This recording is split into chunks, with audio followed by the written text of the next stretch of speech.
Hello बच्चों, हम पढ़ रहे हैं कक्षा 9वीं की क्षितिज भाग 1, जो कि कक्षा 9वीं के लिए हिंदी की मुख्य पाठ्य पुस्तक है।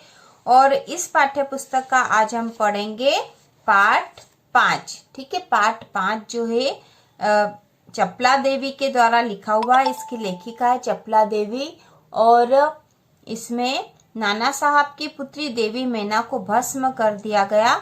यह पाठ है। इस पाठ का नाम है नाना साहब की पुत्री देवी मैना को भस्म कर दिया गया। तो चलो बच्चों पढ़ते हैं। चपला देवी का जो परिचय है हम इसके वीडियो हम बाद में बनाएंगे बच्चों। अब शुरू में हम पढ़ लेते हैं कि इस पाठ में मुख्य रूप से इसका सार या किस विषय पर आधारित है। तो हम यहाँ देख लेते हैं कि मातृभूमि की स्वतंत्रता और उसकी रक्षा के लिए जिन्होंने अपने प्राण न्यौछावर कर दिए, उनके जीवन का उत्कर्ष हमारे लिए गौरव और सम्मान की बात है। उस गौरवशाली किंतु विस्मृत परंपरा से किशोर पीढ़ी को परिचित कराने के उद्देश्य से इस रचना को हिंदू पंच के बलिदान अंक से लिया गया है। तो यह पत्रिका है। इस पत्रिका के बलिदान अंक से यह जो पाठ लिया गया है। हिंदी गद्य के प्रारंभिक रूप को विद्यार्थी जान पाए, इसलिए इस गद्य रचना को मुद्रण और वर्तनी में बिना किसी परिवर्तन के अविकल प्रस्तुत करने का प्रयास किया गया। तो हिंदी का प्रारंभिक गद्य है बच्चों, ये प्रारंभिक गद्य की एक कृति है और इस पाठ का नाम है नाना साहब की पुत्री देवी मैना को भस्म कर दिया गया। और इसकी लेखिका है चपला देवी, जो कि द्विवेदी युग की लेखिका है। तो चलो बच्चों शुरू करते हैं।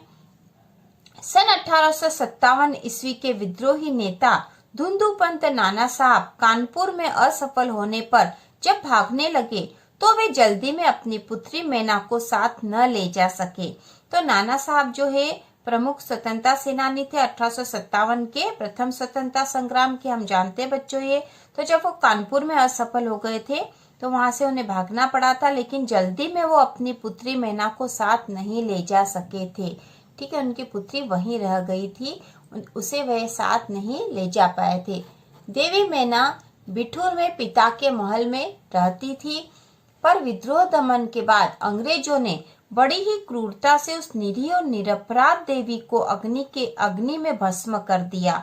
उसका रोमांचकारी वर्णन पाषाण हृदय को भी एक बार द्रवीभूत कर देता है। तो किस प्रकार देवी मैना जो कि नाना साहब की पुत्री थी, उन्हें अग्नि में अंग्रेजों द्वारा भस्म कर दिया गया था, उनके साथ कैसा व्यवहार किया गया था, इस बारे में वर्णन इस पाठ में किया गया है। कानपुर में भीषण हत्याकांड करने के बाद अंग्रेजों का सैनिक दल बिठूर की ओर गया। बिठूर में नाना साहब का राजमहल लूट लिया गया, पर उसमें बहुत थोड़ी संपत्ति अंग्रेजों के हाथ लगी। इसके बाद अंग्रेजों ने तोप के गोलों से नाना साहब का महल भस्म कर देने का निश्चय किया। सैनिक दल ने जब वहां तोपें लगाई, उस समय महल के बरामदे में एक अत्यंत सुंदर बालिका आकर खड़ी हो गई। उसे देखकर अंग्रेज सेनापति को बड़ा आश्चर्य हुआ, क्योंकि महल लूटने के समय वह बालिका वहां कहीं दिखाई न दी थी। तो अंग्रेजों ने जब नाना साहब का महल नष्ट करने का सोचा, उस समय महल के बरामदे में एक सुंदर बालिका आकर खड़ी हो गई थी। उसे देखकर अंग्रेजों को आश्चर्य हुआ था, क्योंकि जब वह उसे लूट रहे थे तब उन्हें वहां कोई बालिका नहीं दिखाई दी थी। उस बालिका ने बरामदे में खड़ी होकर अंग्रेज सेनापति को गोले बरसाने से मना किया।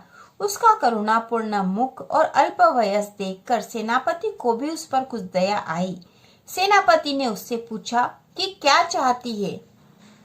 बालिका ने शुद्ध अंग्रेजी भाषा में उत्तर दिया, क्या आप कृपा कर इस महल की रक्षा करेंगे। तो जो बालिका थी नाना साहब की, उसने अंग्रेजी भाषा में उनको उत्तर दिया था कि क्या आप इस महल की रक्षा करेंगे। सेनापति, क्यों, तुम्हारा इसमें क्या उद्देश्य है। बालिका, आप ही बताइए कि यह मकान गिराने में आपका क्या उद्देश्य है। सेनापति, यह मकान विद्रोहियों के नेता नाना साहब का वास स्थान था, सरकार ने इसे विध्वंस कर देने की आज्ञा दी है।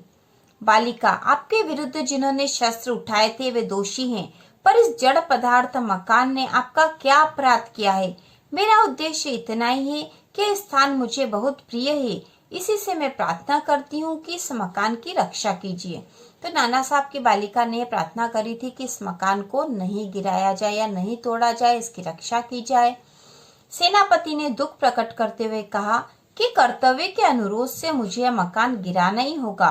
इस पर उस बालिका ने अपना परिचय बताते हुए कहा, मैं जानती हूँ कि आप जनरल हैं। आपकी प्यारी कन्या मेरी में और मुझ में बहुत प्रेम संबंध था। कई वर्षों पूर्व मेरी मेरे पास बराबर आती थी और मुझे हृदय से चाहती थी। उस समय आप भी हमारे यहाँ आते थे और मुझे अपनी पुत्री के ही समान प्यार करते थे। मालूम होता कि आप वे सब बातें भूल गए हैं। मेरी की मृत्यु से मैं बहुत दुखी हुई थी। उसकी एक चिट्ठी मेरे पास अब तक है। तो जो है जनरल है जो थे, सेनापति जनरल है जो थे, इनकी पुत्री मेरी और जो नाना साहब की पुत्री थी वह दोनों आपस में सहेलियां थी। इनका प्रेम संबंध था, एक दूसरे को बहुत प्यार करती थी, ये दोनों साथ भी रही थी। तो मेरी की बात वह जनरल है को याद दिलाती है। यह सुनकर सेनापति के होश उड़ गए। उसे बड़ा आश्चर्य हुआ और फिर उसने उस बालिका को पहचाना और कहा, अरे यह तो नाना साहब की कन्या मैना है। सेनापति है कुछ क्षण ठहर कर बोले, हाँ मैंने तुम्हें पहचाना कि तुम मेरी पुत्री मेरी की सहचरी हो, किंतु मैं जिस सरकार का नौकर हूँ उसकी आज्ञा नहीं टाल सकता, तो भी मैं तुम्हारी रक्षा का प्रयत्न करूंगा। इसी समय प्रधान सेनापति जनरल आउटरम वहां आ पहुंचे और उन्होंने बिगड़कर सेनापति हे से कहा, नाना का महल अभी तक तोप से क्यों नहीं उड़ाया गया। सेनापति हे ने विनय पूर्वक कहा, मैं इसी फिक्र में हूँ, किंतु आपसे एक निवेदन है, क्या किसी तरह नाना का महल बच सकता है। तो उन्होंने हे जो सेनापति थे उन्हें निवेदन किया था कि क्या किसी तरह नाना साहब का महल बच सकता है, क्योंकि उनकी पुत्री मैना ने उनसे निवेदन किया था। आउटरम, गवर्नर जनरल की आज्ञा के बिना यह संभव नहीं। नाना साहब पर अंग्रेजों का क्रोध बहुत अधिक है। नाना के वंश या महल पर दया दिखाना असंभव है। सेनापति है तो लॉर्ड कैनिंग गवर्नर जनरल को इस विषय का एक तार देना चाहिए। आउटरम, आखिर आप ऐसा क्यों चाहते हैं। हम यह महल विध्वंस किए बिना और नाना की लड़की को गिरफ्तार किए बिना नहीं छोड़ सकते। सेनापति है मन में दुखी होकर वहां से चला गया। इसके बाद जनरल आउटरम ने नाना का महल फिर घेर लिया। महल का फाटक तोड़कर अंग्रेज सिपाही भीतर घुस गए और मैना को खोजने लगे, किंतु आश्चर्य है कि सारे महल का कोना कोना खोज डाला पर मैना का पता नहीं लगा। उसी दिन संध्या समय लॉर्ड कैनिंग का एक तार आया जिसका आशय इस प्रकार था, लंदन के मंत्रिमंडल का यह मत है कि नाना का स्मृति चिन्ह तक मिटा दिया जाए, इसलिए वहां की आज्ञा के विरुद्ध कुछ नहीं हो सकता। उसी क्षण क्रूर जनरल आउटरम की आज्ञा से नाना साहब के सुविशाल राज मंदिर पर तोप के गोले बरसने लगे। घंटे भर में वह महल मिट्टी में मिला दिया गया। नाना साहब का महल मिट्टी में मिला दिया गया था तोप के गोलों से। और उसके बाद उस समय लंदन के सुप्रसिद्ध टाइम्स पत्र में 6 सितंबर को यह एक लेख में लिखा गया, बड़े दुख का विषय है कि भारत सरकार आज तक उस दुर्दांत नाना साहब को नहीं पकड़ सकी जिस पर समस्त अंग्रेज जाति का भीषण क्रोध है। जब तक हम लोगों के शरीर में रक्त रहेगा तब तक कानपुर में अंग्रेजों की हत्याकांड का बदला लेना हम लोग न भूलेंगे।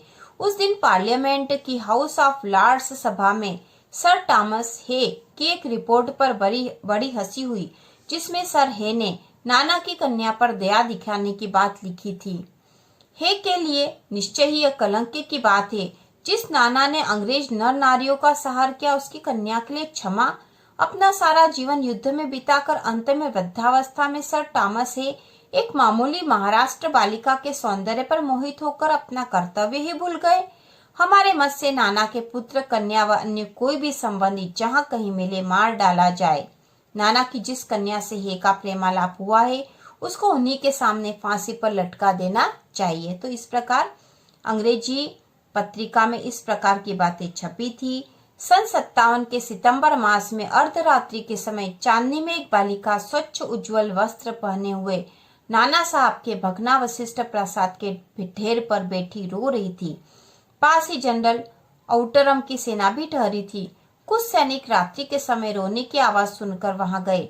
बालिका केवल रो रही थी, सैनिकों के प्रश्न का कोई उत्तर नहीं देती थी। इसके बाद कराल रूपधारी जनरल औटरम भी वहां पहुंच गया। वह उसे तुरंत पहचान कर बोला, ओह, यह नाना की लड़की मैना है। पर वह बालिका किसी और न देखती थी। बालिका किसी भी और नहीं देख रही थी और न अपने चारों ओर सैनिकों को देखकर जरा भी डरी। जनरल औटरम ने आगे बढ़कर कहा, अंग्रेज सरकार की आज्ञा से मैंने तुम्हें गिरफ्तार किया। मैना उसके मुंह की ओर देखकर आर्त स्वर में बोली, मुझे कुछ समय दीजिए जिससे आज मैं यहाँ जी भरकर रो लूं। तो इस प्रकार मैना ने प्रार्थना करी थी कि मुझे थोड़ा सा समय दीजिए कि मैं यहाँ जी भरकर रो लूं, क्योंकि वह महल जहाँ पर नाना साहब का जो महल था उससे वो बहुत अधिक प्रेम करती थी। पर पाषाण हृदय वाले जनरल ने उसकी अंतिम इच्छा भी पूरी न होने दी। उसी समय मैना के हाथ में हथकड़ी पड़ी और वह कानपुर के किले में लाकर कैद कर दी गई। उस समय महाराष्ट्रियन इतिहासवेत्ता महादेव चिटनवीस के बाखर पत्र में छपा था। तो जो महाराष्ट्रियन इतिहासवेत्ता है महादेव चिटनवीस, वो जो पत्र निकालते थे बाखर, उसमें यह घटना छपी थी। कल कानपुर के किले में एक भीषण हत्याकांड हो गया। नाना साहब की एकमात्र कन्या मैना धधकती हुई आग में जलाकर भस्म कर दी गई। भीषण अग्नि में शांत और सरल मूर्ति उस अनुपमा बालिका को जलती देख सबने उसे देवी समझकर प्रणाम किया। तो इस प्रकार जो बालिका थी, नाना साहब की जो एकमात्र पुत्री थी, वह भीषण आग में जलाकर भस्म कर दी गई थी। और उस समय उसका जो शांत और सरल रूप था उसे देखकर ऐसा लग रहा था जैसे वो कोई देवी हो। तो इस प्रकार यह घटना जो है देश के प्रथम स्वतंत्रता संग्राम से जुड़ी हुई घटना है कि किस प्रकार इस स्वतंत्रता संग्राम के समय भी लोगों ने अपने बलिदान दिए थे।